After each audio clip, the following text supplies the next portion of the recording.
ಫಟಾಫಟ್ 50ಗೆ ಸ್ವಾಗತ. ನಾನು ಅವಿನಾಶ್ ಶಿವನ್. ನಾನು ಪ್ರತಿಮಾ ಭಟ್. ಬನ್ನಿ ಈ ಕ್ಷಣದ 50 ಸುದ್ದಿಗಳನ್ನ ಕ್ವಿಕ್ ಆಗಿ ನೋಡೋಣ. ಮೈಕ್ರೋ ಫೈನಾನ್ಸ್ ಮೀಟರ್ ಬಡ್ಡಿ ದಂಧೆ ಸಂಬಂಧ ಈವರೆಗೂ 6 ಜನರ ಮೇಲೆ ಪ್ರತ್ಯೇಕ ಕೇಸ್ ದಾಖಲಿಸಲಾಗಿದೆ ಅಂತ ಉತ್ತರ ಕನ್ನಡ ಪೊಲೀಸ್ ವರಿಷ್ಠಾಧಿಕಾರಿ ಎಂ ನಾರಾಯಣ್ ಹೇಳಿದ್ದಾರೆ. ಅನೇಕರು ಚೆಕ್ ಬೌನ್ಸ್ ಹಾಗೂ ಪುಡಿ ರೌಡಿಗಳಿಗೆ ಹೆದರ್ತಾ ಇದ್ದಾರೆ ಅಂತ ತಿಳಿಸಿದರು. ಮೈಕ್ರೋ ಫೈನಾನ್ಸ್ ಕೇಂದ್ರ ಸರ್ಕಾರದ ಅಡಿಯಲ್ಲಿ ಬರುತ್ತೆ. ಫೈನಾನ್ಸ್ ಕಿರುಕುಳಕ್ಕೆ ಸುಗ್ರೀವಾಜ್ಞೆ ಮೂಲಕ ಕಠಿಣ ಕ್ರಮ ಕೈಗೊಳ್ಳುವುದಾಗಿ ಮೈಸೂರಿನ ಸುತ್ತೂರಿನಲ್ಲಿ ಸಿಎಂ ಸಿದ್ದರಾಮಯ್ಯ ಹೇಳಿಕೆ ಕೊಟ್ಟಿದ್ದಾರೆ. ಯಾರೂ ಸುಸೈಡ್ ಮಾಡಿಕೊಳ್ಬೇಡಿ ಅಂತ ಮನವಿ ಮಾಡಿದ್ದಾರೆ. ಮಾಜಿ ಸಚಿವ ಕುಮಾರ್ ಬಂಗಾರಪ್ಪ ಮನೆಯಲ್ಲಿ ಬಿಜೆಪಿಯ ಯತ್ನಾಳ್ ಬಣದ ಮುಖಂಡರು ಸಭೆ ನಡೆಸಿದರು. ಬಸನಗೌಡ ಯತ್ನಾಳ್, ರಮೇಶ್ ಜಾರಕಿಹೊಳಿ ಸೇರಿದ ಹಾಗೆ ಹಲವು ನಾಯಕರು ಭಾಗಿಯಾಗಿದ್ದರು. ಸಭೆಯಲ್ಲಿ ಬಿಜೆಪಿ ಜಿಲ್ಲಾಧ್ಯಕ್ಷರ ನೇಮಕ, ಬಿಜೆಪಿ ರಾಜ್ಯಾಧ್ಯಕ್ಷರ ಚುನಾವಣೆ ಬಗ್ಗೆ ಚರ್ಚೆ ನಡೆಯಿತು ಎನ್ನಲಾಗಿದೆ. ಕಾಂಗ್ರೆಸ್ನಿಂದ ಹೋದವರಿಗೆ ಬಿಜೆಪಿಯಲ್ಲಿ ಬೆಲೆ ಇಲ್ಲ, ಅಲ್ಲಿ ಅವರಿಗೆ ಯಾವ ಸ್ಥಾನಮಾನವೂ ಇಲ್ಲ ಅಂತ ಶಿವಮೊಗ್ಗದಲ್ಲಿ ಡಿಸಿಎಂ ಡಿಕೆ ಶಿವಕುಮಾರ್ ಹೇಳಿದ್ದಾರೆ. ಕಾಂಗ್ರೆಸ್ನಿಂದ ಹೋದವರು ಯೂಸ್ ಅಂಡ್ ಥ್ರೋ, ಬಿಜೆಪಿಯಲ್ಲಿ ಅದೀಗ ಎಲ್ರಿಗೂ ಗೊತ್ತಾಗ್ತಿದೆ ಎಂದರು. ಜನಾರ್ದನ್ ರೆಡ್ಡಿ ವಿರುದ್ಧ ತೊಡೆ ತಟ್ಟಿರುವ ಶ್ರೀರಾಮುಲು ಈ ಮುನಿಸನ್ನೇ ಲಾಭ ಮಾಡಿಕೊಳ್ಳುವಂತ ರಣತಂತ್ರ ಹೇಳ್ತಿದ್ದಾರೆ. ಹೈಕಮಾಂಡ್ ಭೇಟಿ ವೇಳೆ ರಾಜ್ಯಸಭೆ ಸದಸ್ಯನನ್ನಾಗಿ ಮಾಡುವಂತೆ ಮನವಿ ಮಾಡಲಿದ್ದಾರೆ ಎನ್ನಲಾಗಿದೆ. ಬುಡಾ ಪ್ರಕರಣದಲ್ಲಿ ರಾಜಕೀಯ ಮಾಡುವಂತ ಕೆಲಸ ಆಗ್ತಿದೆ ಅಂತ ಸಿಎಂ ಸಿದ್ದರಾಮಯ್ಯ ಕಿಡಿಕಾರಿದ್ದಾರೆ. ಉದ್ದೇಶಪೂರ್ವಕವಾಗಿ ನನ್ನನ್ನು ಟಾರ್ಗೆಟ್ ಮಾಡ್ತಿದ್ದಾರೆ ಎಂದು ಬಿಜೆಪಿ ನಾಯಕರ ವಿರುದ್ಧ ವಾಗ್ದಾಳಿ ನಡೆಸಿದ್ದಾರೆ. ಮುಡಾ ಹಗರಣದ ಬಗ್ಗೆ ಇಡಿ ಪತ್ರ ಬಿಡುಗಡೆ ಮಾಡಿರುವುದಕ್ಕೆ ಪರಿಷತ್ ಸದಸ್ಯ ಯತೀಂದ್ರ ಸಿದ್ದರಾಮಯ್ಯ ಕಿಡಿಕಾರಿದ್ದಾರೆ. ನಮಗೆ ಕೊಟ್ಟಿರುವ ನಿವೇಶನ ಕಾನೂನಾತ್ಮಕವಾಗಿ ಇದೆ. ಕರ್ನಾಟಕದ ಬಿಜೆಪಿ ನಾಯಕರು ಇಡಿ ಮೇಲೆ ಒತ್ತಡ ಹೇರ್ತಿದ್ದಾರೆ. ಹೀಗಾಗಿ ಬಿಜೆಪಿ ತಾಳಕ್ಕೆ ಇಡಿ ಕುಣಿತಾ ಇದೆ ಎಂದರು. 5 ವರ್ಷ ನಮ್ಮ ತಂದೆ ಸಿದ್ದರಾಮಯ್ಯನವರೇ ಸಿಎಂ ಆಗಿರ್ತಾರೆ ಅಂತ ಯತೀಂದ್ರ ಸಿದ್ದರಾಮಯ್ಯ ವಿಶ್ವಾಸ ವ್ಯಕ್ತಪಡಿಸಿದ್ದಾರೆ. ಯಾರೂ ಕೂಡ ಸಿಎಂ ಬಳಿ ರಾಜೀನಾಮೆ ಕೊಡಿ ಅಂತ ಕೇಳಿಲ್ಲ ಎಂದಿದ್ದಾರೆ. ಎಐಸಿಸಿ ಅಧ್ಯಕ್ಷ ಮಲ್ಲಿಕಾರ್ಜುನ ಖರ್ಗೆ ವಾರ್ನಿಂಗ್ ಬಳಿಕವೂ ವಿಧಾನಸೌಧದಲ್ಲಿ ದಲಿತ ಸಚಿವರು ಮಾತುಕತೆ ನಡೆಸಿದ್ದಾರೆ ಅಂತ ಮೂಲಗಳು ತಿಳಿಸಿವೆ. ಸಚಿವರಾದ ಪರಮೇಶ್ವರ್, ಕೆಎನ್ ರಾಜಣ್ಣ, ಸತೀಶ್ ಜಾರಕಿಹೊಳಿ, ಮಹದೇವಪ್ಪ ಸುಮಾರು 20 ನಿಮಿಷಗಳ ಕಾಲ ಚರ್ಚೆ ನಡೆಸಿದ್ದಾರೆ ಎನ್ನಲಾಗಿದೆ. ದಲಿತ ಸಚಿವರ ಚರ್ಚೆ ಬಗ್ಗೆ ಗೃಹ ಸಚಿವ ಪರಮೇಶ್ವರ್ ಪ್ರತಿಕ್ರಿಯಿಸಿದ್ದಾರೆ. ನಿನ್ನೆ ನಾನು ದಲಿತ ಸಚಿವರ ಸಭೆ ಮಾಡಿಲ್ಲ. ಜಾತ್ರೆಗೆ ಕರೆಯಲು ರಾಜನಹಳ್ಳಿ ಸ್ವಾಮೀಜಿ ಬಂದಿದ್ರು, ಅವರ ಜೊತೆ ರಾಜಣ್ಣ, ಸತೀಶ್ ಬಂದಿದ್ರು ಅಷ್ಟೇ ಎಂದರು.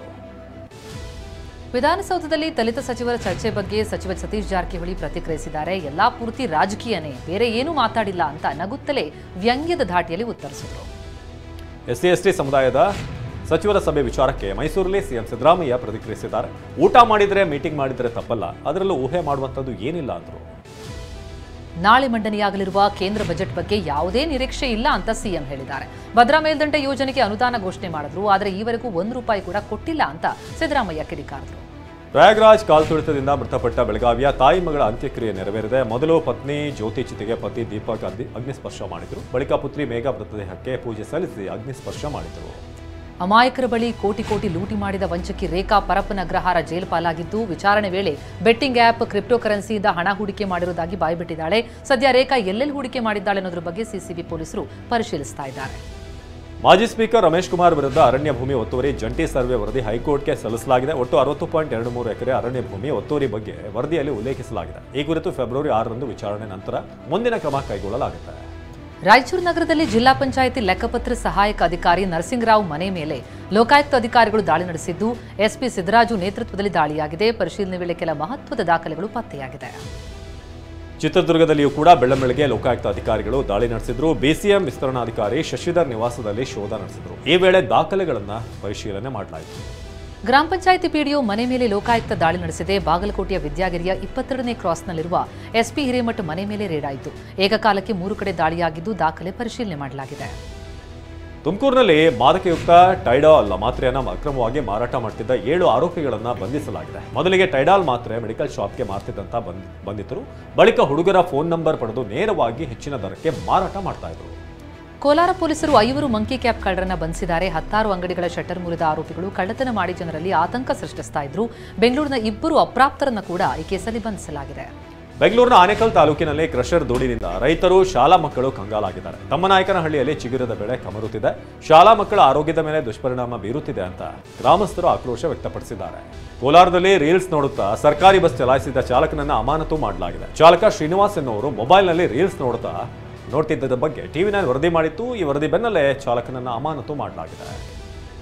ಬೆಂಗಳೂರಿನಲ್ಲಿ ಸೈಬರ್ ವಂಚನೆ ಮಾಡ್ತಿದ್ದ 7 ಮಂದಿಯನ್ನ ಆಡುಗೋಡಿ ಪೊಲೀಸರು ಬಂಧಿಸಿದ್ದಾರೆ. ಮೈಸೂರಿನಲ್ಲಿ ಕೂತು ನಾವು ದುಬೈನಲ್ಲಿದ್ದೀವಿ ಅಂತ ಕದೀಮರು ವಂಚನೆ ಮಾಡ್ತಾ ಇದ್ರು. ಅವ್ರನ್ನ ಈಗ ಅರೆಸ್ಟ್ ಮಾಡಲಾಗಿದೆ. ಧಾರಾವಾಹಿ ನಿರ್ದೇಶಕ ಕೆಎಸ್ ರಾಮ್ಜಿ ಪೊಲೀಸ್ ಠಾಣೆ ಮೆಟ್ಟಿಲೇರಿದ್ದಾರೆ. ಇನ್ಸ್ಟಾಗ್ರಾಂನಲ್ಲಿ ಸುಳ್ಳು ಆರೋಪ ಮಾಡ್ತಿದ್ದಾರೆ ಅಂತ ಬೆಂಗಳೂರಿನ ಪಶ್ಚಿಮ ವಿಭಾಗದ ಸೈಬರ್ ಕ್ರೈಂ ಠಾಣೆಯಲ್ಲಿ ಎಫ್ಐಆರ್ ದಾಖಲಿಸಿದ್ದಾರೆ. ರಸ್ತೆ ದುರಸ್ತಿಗೆ ಆಗ್ರಹಿಸಿ ಯಾದಗಿರಿ ಹುಣಸಗಿ ತಾಲೂಕಿನ ವಜ್ಜಲ್ ಗ್ರಾಮದಲ್ಲಿ ಮಹಿಳೆಯರು ವಿನೂತನವಾಗಿ ಪ್ರತಿಭಟನೆ ನಡೆಸಿದರು. ರಸ್ತೆ ಹೊಂಡಗಳಲ್ಲಿ ನಿಂತಿದ್ದಂಥ ಚರಂಡಿ ನೀರಿನಲ್ಲೇ ಭತ್ತ ನಾಟಿ ಮಾಡುವ ಮೂಲಕ ಆಕ್ರೋಶ ವ್ಯಕ್ತಪಡಿಸಿದರು. ಕೊಪ್ಪಳ ತಾಲೂಕಿನ ಹುಲಿಗಿ ಗ್ರಾಮದಲ್ಲಿರುವ ಸುಪ್ರಸಿದ್ಧ ಹುಲಿಗಮ್ಮ ದೇವಸ್ಥಾನದ ಹುಂಡಿ ಎಣಿಕೆ ಮಾಡಲಾಯಿತು. 41 ದಿನದಲ್ಲಿ 73,74,893 ರೂಪಾಯಿ, 50 ಗ್ರಾಂ ಚಿನ್ನ, 3.5 ಕೆಜಿ ಬೆಳ್ಳಿ ಸಂಗ್ರಹ ಆಗಿದೆ. ರಾಷ್ಟ್ರೀಯ ಕ್ರೀಡಾಕೂಟದಲ್ಲಿ ಕರ್ನಾಟಕಕ್ಕೆ 12 ಪದಕಗಳು ಸಿಕ್ಕಿವೆ. ಡೆಹ್ರಾಡೂನ್ನಲ್ಲಿ ನಡೆದ ರಾಷ್ಟ್ರೀಯ ಈಜು ಸ್ಪರ್ಧೆಯಲ್ಲಿ ದಾವಣಗೆರೆ ಹುಡುಗ ಮಣಿಕಂಠ 200 ಮೀಟರ್ ಬ್ರೆಸ್ಟ್ ಸ್ಟ್ರೋಕ್ ಸ್ಪರ್ಧೆಯಲ್ಲಿ ಬೆಳ್ಳಿ ಪದಕವನ್ನು ಗೆದ್ದಿದ್ದಾರೆ.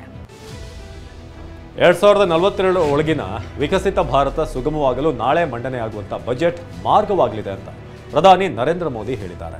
ನಾಳೆ ಐತಿಹಾಸಿಕ ಬಜೆಟ್ ಮಂಡಿಸ್ತೇವೆ. ಆವಿಷ್ಕಾರ, ಹೂಡಿಕೆ, ಸೇರ್ಪಡೆಗೆ ಸರ್ಕಾರ ಆದ್ಯತೆ ನೀಡುತ್ತೆ ಅಂತ ಪ್ರಧಾನಿ ಹೇಳಿದ್ದಾರೆ. ಸಂಸತ್ ಬಜೆಟ್ ಅಧಿವೇಶನದ ಹಿನ್ನೆಲೆ ರಾಷ್ಟ್ರಪತಿ ದ್ರೌಪದಿ ಮುರ್ಮು ಜಂಟಿ ಸದನ ಉದ್ದೇಶಿಸಿ ಭಾಷಣ ಮಾಡಿದ್ರು. ಸರ್ಕಾರದ ಸಾಧನೆಗಳನ್ನು ಕೊಂಡಾಡಿದ್ರು. 25 ಕೋಟಿ ಜನರನ್ನ ಬಡತನದಿಂದ ಹೊರಗೆ ತಂದಿದ್ದೀವಿ, ದೇಶದ ಅಭಿವೃದ್ಧಿ ವೇಗವನ್ನು ಹೆಚ್ಚಿಸಲಾಗಿದೆ ಎಂದರು ರಾಷ್ಟ್ರಪತಿ ದ್ರೌಪದಿ ಮುರ್ಮು ಬಡ ಮಹಿಳೆ ಎಂದು ಸಂಸದೆ ಸೋನಿಯಾ ಗಾಂಧಿ ಲೇವಡಿ ಮಾಡಿದ್ದಾರೆ. ಸಂಸತ್ನ ಉಭಯ ಸದನಗಳನ್ನು ಉದ್ದೇಶಿಸಿ ರಾಷ್ಟ್ರಪತಿ ಮಾಡಿದಂತಹ ಭಾಷಣ ಟೀಕಿಸುವ ಭರದಲ್ಲಿ ಬಡ ಮಹಿಳೆ ಕೊನೆಯಲ್ಲಿ ತುಂಬಾ ಸುಸ್ತಾಗಿದ್ರು ಅಂತ ಹೇಳಿರೋದು ಈಗ ವಿವಾದಕ್ಕೆ ಕಾರಣವಾಗಿದೆ.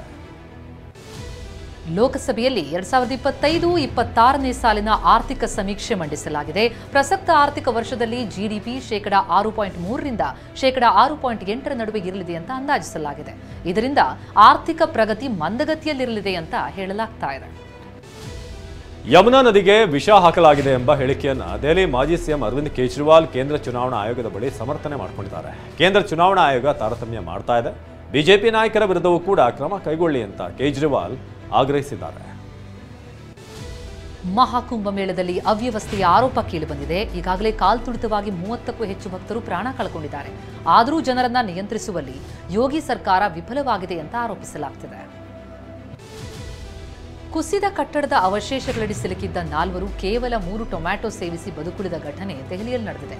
ಜನವರಿ 27ರಂದು ಬುರಾರಿ ಪ್ರದೇಶದಲ್ಲಿ 4 ಅಂತಸ್ತಿನ ಕಟ್ಟಡ ಕುಸಿತು. ಈ ಸಂದರ್ಭದಲ್ಲಿ ರಾಜೇಶ್ ಎಂಬುವರ ಕುಟುಂಬದ 4 ಅವಶೇಷಗಳಡಿ ಸಿಲುಕಿದ್ರು.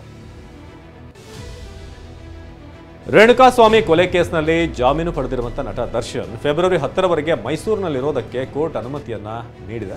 ವೈದ್ಯರೊಂದಿಗೆ ಸಮಾಲೋಚನೆ, ಫಾರ್ಮ್ ಹೌಸ್ನಲ್ಲಿ ವಾಸ್ತವ್ಯ ಹಾಗೂ ತಾಯಿಯ ಭೇಟಿಯ ಕಾರಣಕ್ಕೆ ಮೈಸೂರಿಗೆ ತೆರಳಲು ಅನುಮತಿಯನ್ನ ನೀಡಲಾಗಿದೆ. ಮಹಾಕುಂಭಮೇಳದಲ್ಲಿ ರೇಣುಕಾಸ್ವಾಮಿ ಕೊಲೆ ಕೇಸ್ನ ಮೊದಲ ಆರೋಪಿ ಪವಿತ್ರ ಗೌಡ ಮೌನಿ ಅಮಾವಾಸ್ಯೆಯ ಪವಿತ್ರ ಶಾಹಿ ಸ್ನಾನ ಮಾಡಿದ್ದಾರೆ. ಶಾಹಿ ಸ್ನಾನದಲ್ಲಿ ಭಾಗಿಯಾದ ನಾನೇ ಧನ್ಯಳು, ಕೆಟ್ಟ ದೃಷ್ಟಿಗಳಿಂದ ಸ್ವತಂತ್ರಳಾಗಿದ್ದೇನೆ ಅಂತ ಸಾಮಾಜಿಕ ಜಾಲತಾಣದಲ್ಲಿ ಬರ್ಕೊಂಡಿದ್ದಾರೆ. 12 ವರ್ಷಗಳ ಬಳಿಕ ರಣಜಿ ಪಂದ್ಯ ಆಡುತ್ತಿರುವ ವಿರಾಟ್ ಕೊಹ್ಲಿ ಬ್ಯಾಟಿಂಗ್ನಲ್ಲಿ ವಿಫಲರಾಗಿದ್ದಾರೆ. ರೈಲ್ವೇಸ್ ವಿರುದ್ಧ ನಡೀತಾ ಇರುವ ಪಂದ್ಯದಲ್ಲಿ ವಿರಾಟ್ ಕೊಹ್ಲಿ ಕೇವಲ 6 ರನ್ ಗಳಿಸಿ ಔಟ್ ಆಗಿದ್ದಾರೆ. ಇದರಿಂದ ರೊಚ್ಚಿಗೆದ್ದ ಅಭಿಮಾನಿಗಳು ಕ್ರೀಡಾಂಗಣದಲ್ಲಿ ಬೆಂಕಿ ಹಚ್ಚಿ ಆಕ್ರೋಶ ಹೊರಹಾಕಿದರು. ಕ್ರಿಕೆಟ್ ಜೀವಂತ ದಂತಕತೆ ಸಚಿನ್ ತೆಂಡೂಲ್ಕರ್ ಮತ್ತೊಂದು ಪ್ರತಿಷ್ಠಿತ ಪ್ರಶಸ್ತಿಗೆ ಭಾಜನರಾಗಿದ್ದಾರೆ. ಬಿಸಿಸಿಐ ನೀಡುವಂತಹ ಜೀವಮಾನ ಸಾಧನೆ ಪ್ರಶಸ್ತಿಗೆ ತೆಂಡೂಲ್ಕರ್ ಆಯ್ಕೆಯಾಗಿದ್ದಾರೆ.